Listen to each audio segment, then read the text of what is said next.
Hello friends, আজ তোমাদের সাথে শেয়ার করে নেব আমার জীবনের প্রথম জিপ সাফারির অভিজ্ঞতা।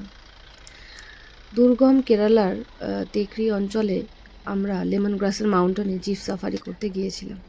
খুব সুন্দর এরিয়া, খুব সুন্দর জায়গা। আমরা ছিলাম কেরালার টেকরি বলে একটা অঞ্চলে।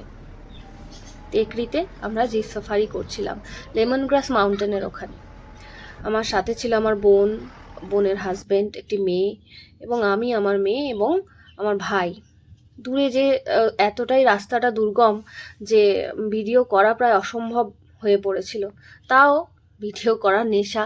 এই যে ছোট ছোট ঘাসগুলি হয়ে আছে দেখতে পাচ্ছ চারিধারে পাহাড় জুড়ে, এগুলো সব লেমন গ্রাস। হ্যাঁ, সেই লেমন গ্রাস যেগুলো আর কি আমাদের বিভিন্ন ঔষধিতে ব্যবহার হয়। রাস্তার দুধারে এই যে আগাছার মতন গজিয়ে আছে, এগুলো সবই কিন্তু লেমন গ্রাস। রাস্তাটা অতিশয় দুর্গম, তাই স্টেবলভাবে ভিডিওটা করতে পারিনি, কিন্তু সুন্দর। কারণ চারিদিকে এপাশে খাদ, পাহাড়ের ওপর থেকে আমাদের জিপ গাড়িটা চলছে। খুব ভয়ানক রাস্তা ছিল। এপাশে পুরো লেমন গ্রাসের পাহাড় বেয়ে বেয়ে পাহাড়ের ধার থেকে দেখতেই পাচ্ছ রাস্তার অবস্থা।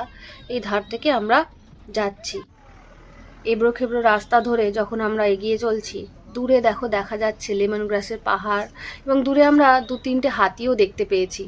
এইভাবে রাস্তা, পাহাড়ের কোল কেটে কেটে রাস্তা হয়ে, এগুলো কিন্তু বানানো রাস্তা নয়, এগুলোতে বর্ষাকালে আরও সাংঘাতিক। বোন একবার এসেছিল, তার অভিজ্ঞতা শেয়ার করছিল যে বর্ষাকালে এগুলোর আরও অবস্থা খুব শোচনীয় হয়ে যায়। চারিধারে দেখো লেমন গ্রাস ভর্তি, বললে অবিশ্বাস্য। আমি তো এখনও বিশ্বাস করতে পারিনি যে লেমন গ্রাসের এত ভরপুর সমাহার এখানে। ফাইনালি আমরা পৌঁছালাম একটা ডেস্টিনেশনে, একটা টপ পয়েন্টের ওপরে, যেখান থেকে পুরো ভিউটা দেখা যাচ্ছে লেমন গ্রাসের মাউন্টেন। পুরো পাহাড়টাই লেমন গ্রাসে ভর্তি, এবং সেখানে বন্য পশুও রয়েছে।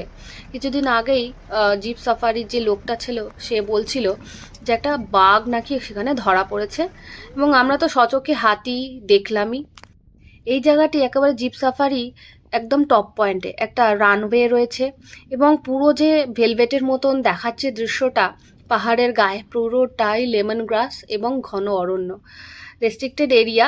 এদিক থেকেই যা বলছিল সাবরিমালার, বিখ্যাত সাবরিমালার মন্দির যাওয়ার নাকি রাস্তা। 18টা এরকম মাউন্টেন পেরিয়ে মানুষ ভক্তির সাথে সাবরিমালা মন্দিরে যায় প্রতি বছর ডিসেম্বর থেকে জানুয়ারি। যাই হোক, আমার তো লেমন গ্রাসের মাউন্টেন দেখে দু চোখ দেখার পর তারপর আমাদের অগোছালোভাবে হয়ে থাকা এই যে লেমন গ্রাসগুলি, এগুলো তুলে আমরা আমাদের বাড়ির জন্যও নিয়ে আসি। দেখো প্রত্যেকটা লেমন গ্রাস, আমি মানে ভেবে অবাক যে এত ভরপুর সমাহার নাকি এখান থেকে। বিভিন্ন জায়গায় শুনছিলাম, আমাদের যিনি জিপ দাদা চালাচ্ছিলেন, তিনি বলছিলেন এখানে সব সাপ্লাই হয় এগুলো লেমন গ্রাসগুলো। তিনি আমাদের জন্য আবার কষ্ট করে 2টো লেমন গ্রাস তুলে দিলেন, এবং আমরা বাড়ি নিয়ে এসেছি সেগুলোকে বসাবো বলে। দেখো এইভাবে ঠিক আমার বোনজি সেগুলোকে কালেক্ট করছে, এবং সে তার ভালো আঙ্কেলের কাছ থেকে সেগুলো কালেক্ট করে। এবার আমরা চা বাগানের পথ ধরে, লেমন গ্রাসের পাহাড় ছেড়ে চা বাগানের পথ ধরে বাড়ির পথে ফিরছি। অর্থাৎ এক পাহাড় থেকে অন্য পাহাড়ের পথ ধরে আমরা বাড়ির পথের দিকে আস্তে আস্তে ধীরে ধীরে নামছি। এখানে পথটা তুলনামূলক আগের থেকে অনেকটাই ভালো। ফুটখোলা জিপ, আমাদের দুপুরের রোদ, সব কিছু মিলিয়ে এক অপরূপ সুন্দর পরিবেশ। জীবনে কোনোদিন এরকম অভিজ্ঞতা পাইনি, এক অনন্য অভিজ্ঞতা আমার, তাই তোমাদের সঙ্গেও শেয়ার করে নিলাম। ভিডিওটা কেমন লাগলো আমাদেরকে অবশ্যই জানিও। আর পরিবেশ তো অপূর্ব, দেখতেই পাচ্ছ, সুন্দর পথ। এখানে বন্য জন্তুরাও অবশ্যই আছে, এখানে অ্যালার্ট করে দেয়, সন্ধ্যের পরে এদিকে আসতে দেয় না।